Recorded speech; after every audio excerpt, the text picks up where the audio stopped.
Hello, everybody, and thank you for tuning in to the Liberty Report. With us today is Daniel McAdams, our co-host. Daniel, good to see you. Good morning, Dr. Paul. How are you? Doing good. Good. Excellent. All right. But we're ready and raring to go to pick up on a few things happening. Guess what? CDC is still in the news. They're still there. They got a new leader. Yeah. So I don't know how that's going to work. It's a woman. I wonder if she'll get along with Fauci. You know, Sure I don't think there'll be any trouble. No. But the president just, appointed a new CDC director, and he did this with the acceptance, of course, of the establishment. Yeah. But, I was thinking more about the CDC, about how they're organized. I thought, well, how did the president get to appoint her? Well, it's almost an appointment, because what we do is, and the final thing is, and we've mentioned this a little bit in the past, but the CDC is a 501c3 educational organization. They're there to educate people, and along the lines of their type of globalism. Yeah. That's education, right? So they have done that, and the whole thing is yesterday she did have a statement, which is a little bit frightening, but the CDC is the 501c3, which is tax deductible. Yeah. So that's not government then. Yeah. Oh, it is government. Why is the president doing it if it isn't government? Yeah. It's a little messy. And when you find it, 501c3s can take, I guess, donations from corporations and individuals, and they mention in the description of CDC that they get money from universities too. So all of a sudden, there's a lot of taxpayers' money involved, especially if the president's doing the appointment. Of this, and but it doesn't look like this is going to change much. I think the whole thing is going to continue, because she made some pretty bold statements yesterday. And she has to be careful, because she unfortunately, most people don't know she represents taxpayers' money, but she does represent an industry. I imagine she gets a little bit of money, from the drug companies and the vaccine companies, and we also know that our arch enemy or friend, our friend Bill Gates, he sends a little bit of money over there too. So it's not a free market operation. It's a tool that is used to promote globalism. But her statement yesterday caught up attention. There's a lot of articles on the internet, because they had to show that they have a new director, and she's tough and she's ready to go. But yesterday, sort of toward the end of her statement, she wanted to say, but I want to say something, not as the director of the CDC, but as a mother. Very, very emotional statement. She says, right now I'm scared, fighting back tears and expressing the impending doom that is coming. At the same time, people can't believe it's that bad when they listen to our program. Yeah. We have pointed out things aren't, getting worse. If we just let the people, give the people more freedom, things would get a lot better faster. So it's not an impending doom, but anyway, that is the atmosphere there. They have a new one, not well known, but she's going to fit in. She'll be a globalist, and it's a doom scenario. And she's not bashful about globalism. So she is not going to be a friend of liberty. That is my prediction. That's a bold prediction, but that's really not too tough, because when you end up in a political job in Washington, very rarely do they accidentally appoint somebody that cares about freedom. Yeah. Well, Rochelle Walensky is her name, and she was on an interview, and she was very emotional. She was holding back tears, they say, and we saw this on Zero Hedge. Let's take a look at a couple of clips from this. Look at the first one. This is the one where she says, hey, I'm going to drop the script. Let's have a look at this. I'm going to pause here. I'm going to lose the script, and I'm going to reflect on the recurring feeling I have of impending doom. We have so much to look forward to, so much promise and potential of where we are, and so much reason for hope. But right now I'm scared. I know what it's like. Something interesting about that, Dr. Paul, and Zero Hedge pointed it out. Really funny. She said, I'm going to drop the script. And then you watch her eyes moving across the screen. She wasn't dropping the script. She was reading the script. The whole thing is contrived. The whole thing is phony to show that she is really deeply scared. And here's the next part where she's ramping up the fear, dialing up to 11. Let's have a look at this, about 30 seconds of her talking about this. So I'm speaking today not necessarily as your CDC director, or not only as your CDC director, but as a wife, as a mother, as a daughter, to ask you to just please hold on a little while longer. I so badly want to be done. I know you all so badly want to be done. We are just almost there, but not quite yet. And so I'm asking you to just hold on a little longer, to get vaccinated when you can, so that all of those people that we all love will still be here when this pandemic ends. So I'm speaking today not necessarily as your CDC director, or not only as your CDC director, I think we've seen it once now. but as a wife, as a... So yes, she says, please hold on just a little while longer. And is it to the lockdowns, to the masks, or to the narrative? You know, when you see her and listen to her, you think, well, this is pretty good evidence that people should be asking more questions rather than being reassured. So if she fakes reading the script and pretend that she is emotionally overwhelmed with this tremendous job that she has, why shouldn't they ask more questions about the pandemic? Maybe the pandemic isn't exactly as it has been portrayed for the last year. And of course, that's been one of our beef. We don't deny that there has been people who have not been sick and that people have not died. It's just putting in a proper perspective and arguing the case, and I'll stick with this, and that is the reaction and the lockdown has been more damaging than the disease has been in terms of literally, cost, there's nothing close to that, but also in terms of people's loss of life. And of course, the psychiatric diseases and the serious problems and suicide, that is just overwhelming compared to the pandemic that they call it. So, but it doesn't seem to result in that. People want to believe, and they got a new director now. Maybe she'll be okay and tell us the truth about what's going on. But I think we're in better shape right now than we were 1 year when this whole thing broke out, that very, very little information and concern was expressed by the American people about the CDC and listening to their, prognostications.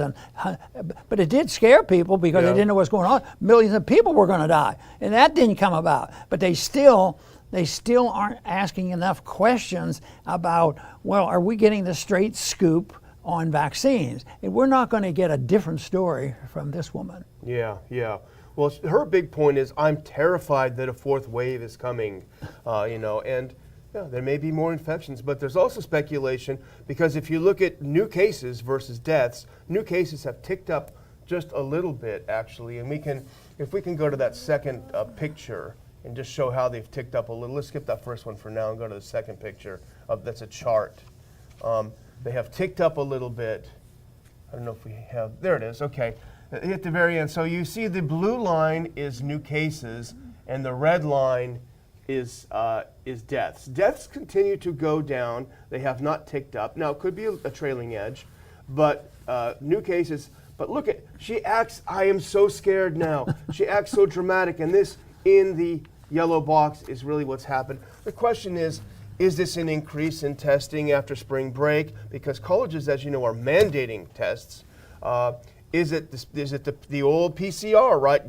Dialed up to 40, dialed up to 100 cycles, getting new cases, or is it legitimate? But I think our argument is it doesn't matter. There will be viruses, there will be recurrences and resurgences of virus, but the lockdowns and the things that they're telling have not helped and have made things worse. Just about everybody has recognized that the test has been imperfect. And to base so much statistics on that test is questionable. And I think your point is well taken. Which one are they doing? Who's the inspector? Who sets the standard? And now you have so many different people doing the test that, and then the compilation of the statistics that they get, that's always manageable too. They do it in elections. They sort of manipulate things. So if they're trying to make a point and say, that there's a horrendous problem out there, it's not too difficult. But the number of people writing and explaining the limitation of the test, it's much greater and more reliable now than it was, say, 6 months or a year ago, because everybody said whatever. And it was only probably 6 months ago when, of course, the information was always available to some people who was ahead of everything else. But now it's gotten into the mainstream media, but not the major TV station. Yeah, that's still fear-mongering. But the impending doom, let's actually go back, sorry to move around so much, let's go back to that first clip, which is the one from Bloomberg. I think this is what they have in mind. This is March 24th in Bloomberg. We must start planning for a permanent pandemic. This is what the what do you want to call them, the tyrants want. They want you to be ready for a permanent one. But let's look at the impending doom that she's talking about. Let's skip over to the next one, if we can do that next clip. It's the one with Abbott. Here's what they claimed when Governor Abbott shut down, opened up Texas a few weeks ago. This is March 2nd, just a couple weeks ago, Dr. Paul. Here's a Bess Levin writing, Republican governors celebrate COVID anniversary with bold plan to kill another 500,000 Americans. This is pure pornographic fear-mongering. But what happened? Let's go to the next clip after that. What actually happened in the world where people are actually sane? Well, after it was lifted, not much happened, cases per day in Texas. Not much at all, in fact. But you remember, our distinguished president said this was a Neanderthal move. Here's a great little thing from the Daily Mail. Let's look at this next one, this little tweet from the Daily Mail, which always has a good sense of humor. Still Neanderthal Joe? Texas's COVID numbers fall for the 17th consecutive day following Governor Abbott's 100% reopening. So I just would ask Rochelle Walensky what she would say about Florida, which we've seen since September continuing to decline, and now Texas, which is declining. Do you think because she's new and should be questioned about these few things, do you think she'll have a press conference and answer questions straightforward about exactly what you've asked here? Well, I know a senator she should talk to.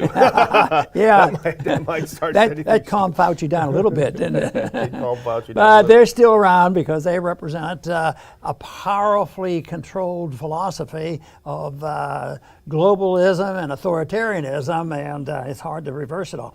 But one day at a time and one person at a time, we try to reverse this trend. Now, do you have another point on that one? Move on. Yeah, this is really sad. I want to talk about the United Kingdom. And they have a lot of presence. I always wondered about the United Kingdom, but you hear a lot from them, and I think they had something to do with the start of this pandemic. Yeah. Some of that information crept out of Great Britain, but anyway, there was a couple things that came up. We talk about the vaccines and passports. But here they're talking about something similar, and maybe they're prompted by it, but they're just throwing it out there. And it says the UK now considering digital face scanning to enter pubs, and all of a sudden, isn't that a little bit of an invasion of privacy? Maybe the pub is even private. Maybe they don't want to have scanners in there. Or unfortunately, what I have found here in the last year, companies get intimidated. They go along way too much. Yes. I mean, this mask use, really, businesses could get rid of these masks, and they don't do it. They say, well, I don't want to be put on the woke list, and they close my business down. And I imagine there's some truth to those concerns. But here they're trying face scanning, another invasion of privacy. Whether that happens or not, I think the day is here where they'll find something, and the people will be worn down, and the people will go along with it. Like a large percentage of the American people are still favorable toward masks. Maybe they'll stay favorable toward some type of lockdown, passport. You know, the UK government has shown itself to be one of the most tyrannical governments on earth under Boris Johnson. I mean, the things that you see in the UK are just shocking, and they're beyond 1984. But what's particularly disturbing about this, about the face scanning, is that they made a big bold, we're not going to go in for vaccine passports in the UK. We're not going to force you to take the vaccine in the UK. But of course, like all politicians, they're liars. And so this is how they're getting around it. Hey, we're not going to give you a passport to carry around, but if you try to go into a pub, we're going to scan your face, look in our database to see if you've had your shots or not, see if you've taken the experimental shot or not. And it's chilling. Let's go ahead, 2 clips to this one here. This is Paul Joseph Watson, I think his name is. Yes, UK now considering digital face scanning to enter pubs. It'll be your vaccine passport, but they won't call it that. It'll just be scanning you wherever you go, and it'll be pubs first, and it'll be grocery stores, then it'll be church. Who knows what's next? Isn't this going to cause an emotional conflict? Because they've been told you must wear your mask every place you go. You can't come in here without a mask and say, okay, take off your mask, we're going to scan your face. No, I can't take off my mask. Exactly. So they'll work that out someplace. Maybe, I doubt if it'll get rid of the mask. It'll just be add-on. Okay, when you get past this line, you take your mask off. So it'll go on. So. Well, we have we have a decent governor here in Florida. We've talked about him a lot. Here's what he had to say. There's that third video. Here's what he had to say. I think the first, I forget how many seconds we want to watch of it. But here's Governor DeSantis on vaccine passports. Or the hen house? I mean, give me a break. I think this is something that has huge privacy implications. It is not necessary to do. You know, we're going to have hit 3.5 million seniors that have gotten shots sometime this week, likely 75% of seniors. It's important to be able to do it. So he's saying, no way, we're not going to do it. Let's hope he stands firm. But I put this up, Dr. Paul, because I wanted to throw out to you, what a wonderful opportunity this presents to our own governor, who's most recently found his voice and opened Texas, although, as you say, the scars remain and there's still a lot of people in masks. This is a great opportunity for him to show that he's also tough. If he were to come after DeSantis and say, we're not going to have it in Texas either, full stop, that's going to be a pretty formidable Florida and Texas saying, no way. That would be pretty strong. So let's hope he does something like that. Well, he will only do it when the public pressure is there. And right now, the moneyed interests aren't pushing it. They sort of like this protection. And they're the ones, that are behind this. And, corporatism and the power of the corporations under our rules today is such a challenge. And I think they're the ones who does this all the time, and they're pushing it. And, a lot of people get mixed up because they think corporations are defending the free market, the free enterprise, and capitalism, and all this stuff, and yet they work very well with government. And I could see, you could say DeSantis probably has the same pressures there. Business people putting pressure on him, people that represent large corporations. We don't want to be penalized. We don't want to be put on the woke list and all this kind of stuff. So it's really a tragedy, but it happens some. So I don't think we can expect the corporations to donate to a libertarian 501c3 and say what we want to do is agitate for liberty here. They're not going to do it. But the people are. I mean, the movement that we've seen have been a large number of people just turning out, and all of a sudden, the governors, look at it. Some are very sympathetic, and they did it from the beginning. But there are others who started seeing a lot more people complaining about it. So it's going to take the people complaining about it, and the politicians get concerned about what the next election will bring. And there's a bit of this going on now because there's so much violence in the streets that's associated with the lockdown group, both the stupidity of it all and what has happened, also because of the politics of it all, which group is supporting the lockdown. It seems a little bit weird, but I understand it, that you can take something like a face mask and a lockdown. Why shouldn't it just be a mixture of things? Some conservatives on each side and some liberals on each side, but no, it's like this. Very strange. It's just pure politics, and that's what I argue, that the policies are very much the same. But this whole thing about the personalities and power, That is separate. There's a line there. We want power. And right now, when you see what the Democrats are doing now at the legislative branch and what they do with election, all that, that line is drawn and is very, very difficult. But it's still, the only thing left for us is to mobilize people, to go out and have a presence and do it peacefully and try to impress the politicians that there's more than just one person out there looking for a better position on this whole mess. Well, this next story out of the Tyranny in the UK series is really absolutely nauseating. And I know we're jumping around, I'm sorry back there, but if we can go to the one about hugging and put that one up, because that is just nauseating. Government minister says people should call out others for hugging their loved ones. And this is the UK sports minister. I have a sports minister. Wow, that's amazing. Here's what he said. Despite the temptation, please don't risk the health of your loved ones by actually hugging them. This guy's a nut. I mean, he should be in a funny farm. And here's what he says. So if you see someone behaving in a slightly odd way, i.e. hugging their grandmother or mother, then maybe call them out on it, is what he said.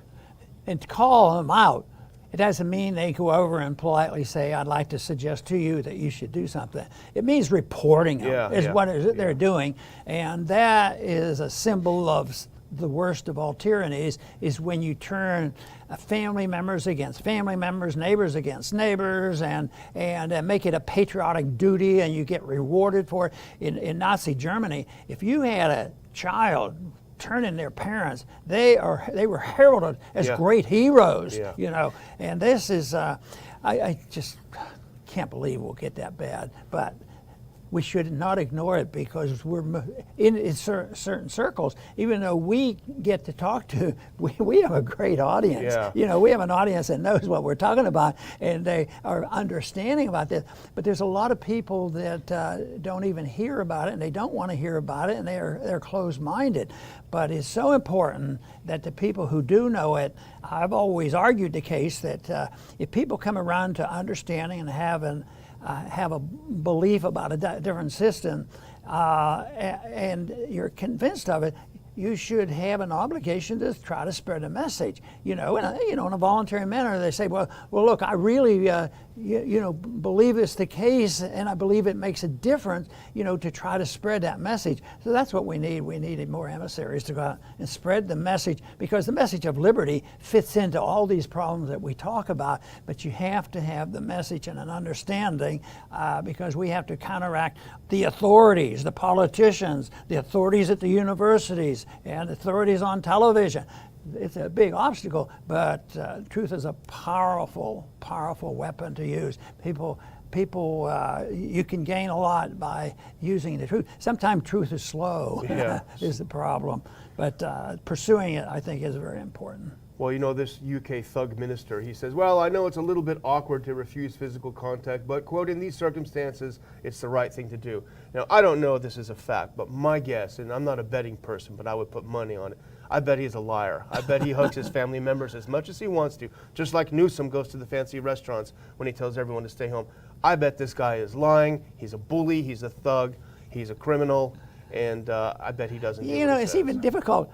You've stated the facts, but it's even difficult to understand, how could they do it? Are they that stupid, or what's the motive behind it? I think it's back to what I just got done saying, is authority and power, and think that you have to keep the masses in check, and they have to take direction, from the government. That you're not an individual. It's collectivism versus individualism. There's a big difference, and it should be very precise, and people should be able to understand it. And we'd like to expand that group of people who like the idea of individualism and making their own decision and taking their own risk, which is the toughest part.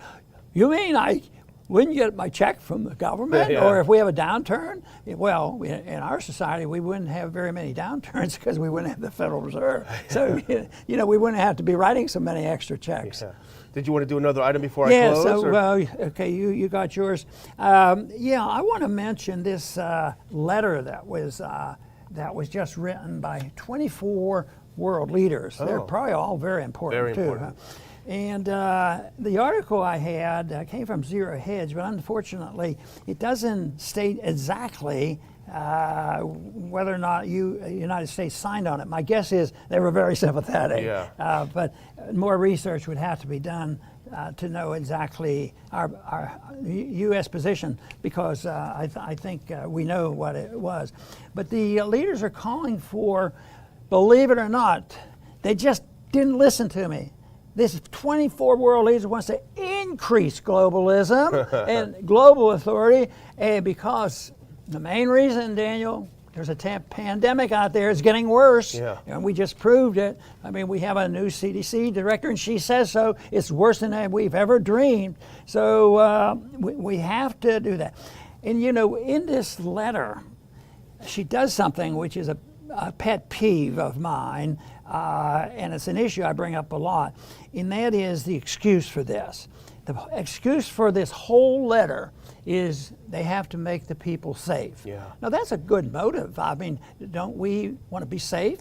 We try to use common sense to make ourselves safe. We try to take care of our families, make them safe, raise kids, let them make up their own mind when they can, but we want them safe. We don't want them doing radical things. So safety is a very, very important thing on how we eat, drink, and exercise and everything else, but it's not well done by governments. Matter of fact, when governments get involved, they do a lousy job. They make things worse, and people capitalize on it. They want to make money on it. So that doesn't work. But the whole reason is to improve this globalism, and of course that's the pandemic we should be worried about. The pandemic spread of globalism, of course, that's been around for a long time, but it's just used you know, as an excuse to expand the government. And of course, even when you get 24 countries agreeing to it, they want to have a treaty and all, but it still raises the question, who's going to make their decision? Who's going to pay the bills? And unfortunately, you know, we have paid a lot of the bills of these efforts. At the same time, it's not been beneficial to us, and it usually ends badly. So I would say that we should be cautious about what's going on here, and we shouldn't be sucked into this belief, oh, it's a good organization, these are good people, and they want us to be safe. They want us to be safe and work hard in order for them to be a good fleecing from the government. Well, I challenge anyone to ponder that and reflect and say it's still just about the virus. Yes, you know? that's right. But I want to close with something that's near and dear to my heart, Dr. Paul. And my two things that I really focus on a lot, people may not know, is pollution. I hate pollution. I hate seeing trash. I hate pollution. And I hate when animals are harmed by our actions. You know, I really... a big believer in animal welfare. Let's look at this next clip. This is really disgusting, Dr. Paul. Claiming 3 million masks used globally every minute, researchers warn of environmental catastrophe. Excuse me. 129 billion face masks are used every month, Dr. Paul. And a recent study at Leiden University shows that animals are getting ensnared in these masks that are getting their lives shortened and having miserable situations. Let's look at the next one. This is from the BBC. This is absolutely disgusting to me. Look at this, Dr. Paul. This is a mountain of masks. Over 1.5 billion masks ended up in the ocean alone this year. Now, if these masks are contaminated with the worst virus in the history of man, it's awfully sad to see these people diving through them. But let's look at a couple of quick pictures just to illustrate what's happening to sea life. Look at this poor duck with a mask wrapped around its throat. And let's look at the next one. The seagull can't live like a normal seagull because he's got a mask. Let's look at the next one. Even the poor crabs are having a heck of a time with these because people are tossing them. And if you go to the grocery store, you'll see it. They just toss it in the parking lot. This is where they're ending up, and it really is an absolute catastrophe. We need to rethink the costs of this virtual signaling. Very good. Yeah. I want to close with following up a little bit about what I was talking about is that people are motivated to have the government make us safe. But there's also closely related to that is the excuse that the authoritarians use is they make it personal. We want to make you safe and able to get your food and have a job and all. But they couch it in words of the public good. if there's the public good, and that's what they use so much on immunization, the diseases that are spread. And your example there shows what the public, when you're motivated by the public good, you can see now how is that beneficial to the public good, especially when every day there's more and more questions about the whole issue of the pandemic and the whole issue of wearing masks, at the same time. So the public good has not been well served doing that. So it is also related to this whole idea, they work it in for the public good and your personal safety and your health is the reason why you have to have these immunization. It's not for the government's globalist attempts to control everything that we do. No, they're not going to be upfront with us. But we'll keep plugging away and try to give our point of view to explain why the authoritarians, which are worldwide, and the more of them there are, the greater threat they are to us, is something that we have to think about. The big difference is whether we accept authoritarianism or individualism. And of course, we vote for individualism, and we vote for voluntarism, and we vote for assuming responsibility for oneself.